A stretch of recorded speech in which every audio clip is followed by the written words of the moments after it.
So we've been through some of this already. We're gonna go quickly to an example that sort of shows how DNS might work if we query,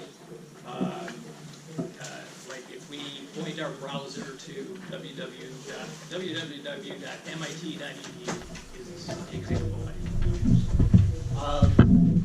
So the main sort of concepts to keep in mind with DNS, so big picture, so there's three perspectives when talking about DNS. So one is from a programming perspective, right? So we've learned about that. That's that crazy get, add, or info system call, right? Which, when our client code specifies a name that engages the local resolver to do whatever it has to do to come back with an IP address or a list of IP addresses associated with that name.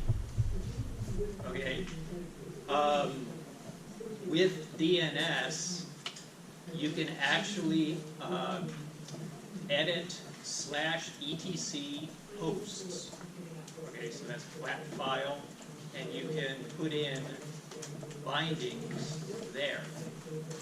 Okay, so like if I run a number of private networks that are for test and lab purposes, and so I would typically put the domain name and its IP address in all of the machines /etc hosts, and then that just makes it simple. So the local resolver, the first place it's going to check is /etc hosts to see if the domain name is there. If not, then it needs to interact with a name server. And so we've talked about how we need to configure our host with a name server. The typical configuration for machines on campus here would be to use Clemson's name server. A name server needs to have at least one entry or one name server that's higher in the hierarchy. And so, sort of by default, it's always root, the unnamed root server. And in our example, I think we'll see that come into play. Name servers maintain a cache, so when they have successfully obtained an address with a name, they'll store it locally, and there's a time to live associated with that cache entry. The time to live is going to be set by the name server who represents the zone of authority for the domain name. So in our example that we're going to walk through, we're going to query www.mit.edu. Eventually we'll get MIT's name server to send out an answer. And so that name server is the zone of authority for all names that end in mit.edu. So in other words, there's an administrator on that name server who has to type in or maintain all of the domain names for that, for mit.edu. So zone of authority, that's what that means. Zone of authority is the administrative authority for the set of domain names. Okay, so, and the administrator in the zone of authority can set the time to live for an answer. And a typical time to live might be 24 hours, it might be 7 days, it varies widely. It might be 0, and we'll talk about that shortly. Okay, two types of replies or answers, authoritative or not authoritative. Authoritative would be if the answer comes from the name server that is the zone of authority for the domain name.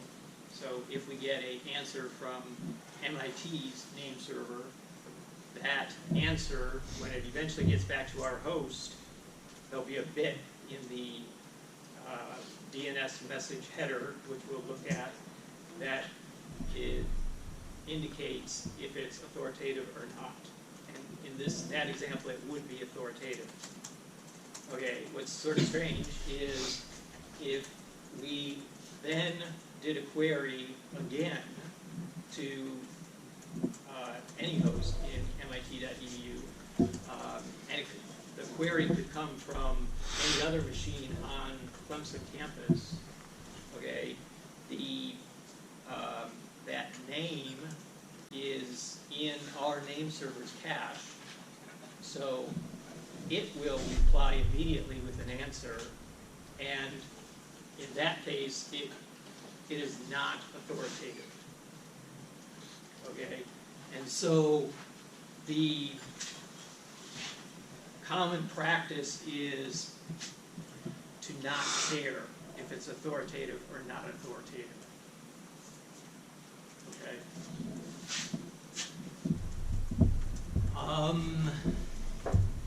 Okay, then the last sort of key concept with DNS, there's two types of requests that a client can issue.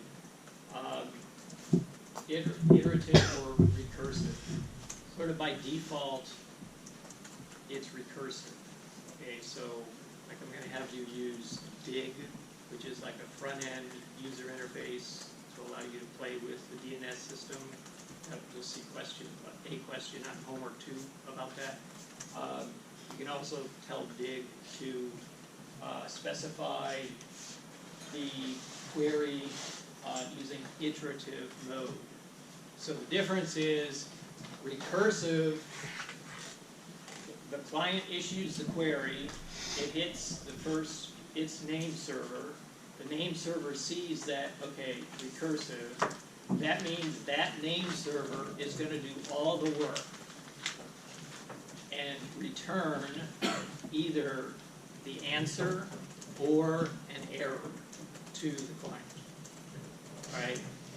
Iterative means when our client issues a query that's tagged iterative, the name server is going to do the first step, okay, which is probably find the next name server to try, assuming that that first name server can't answer the query.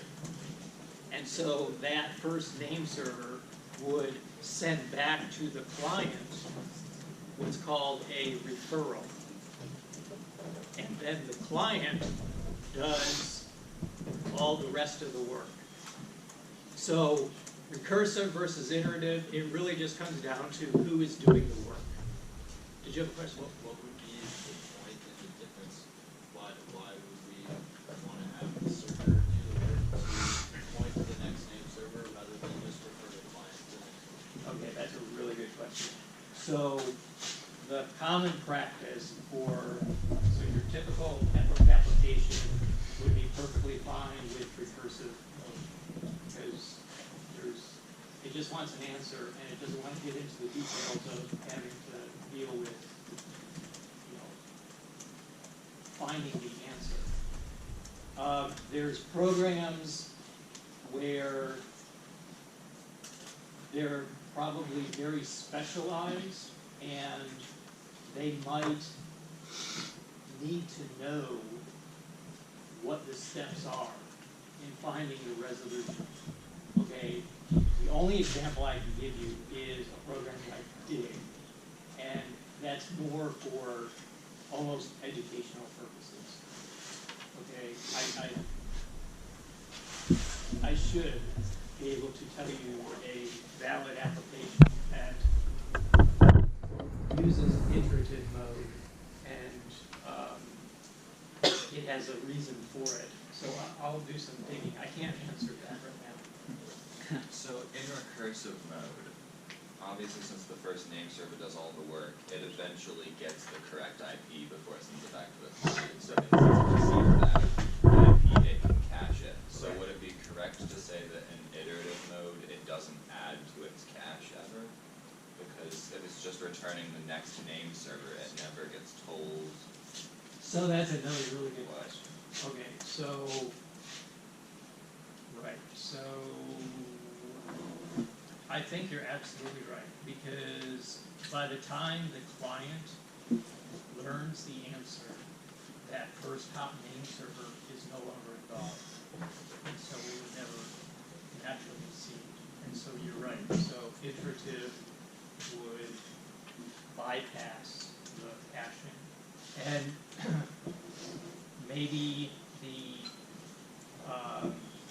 maybe there's a program on a host that effectively is doing its own name service function, right? And that might be a reason for why it would use iterative mode, and that way it can maintain its own cache.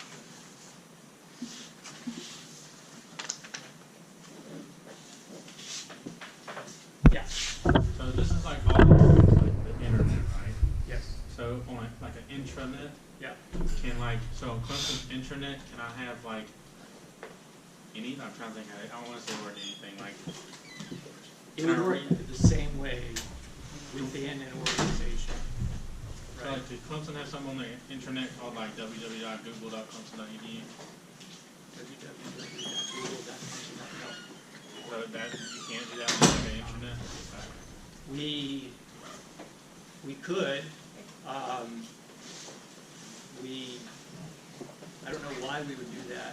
I don't know, no point, I was just saying, like, they can do that on their intranet, they can make. I mean, yeah, we could. We could, on our name server, oh man, nice fly. On our name server, we could enter any name as long as it ends in.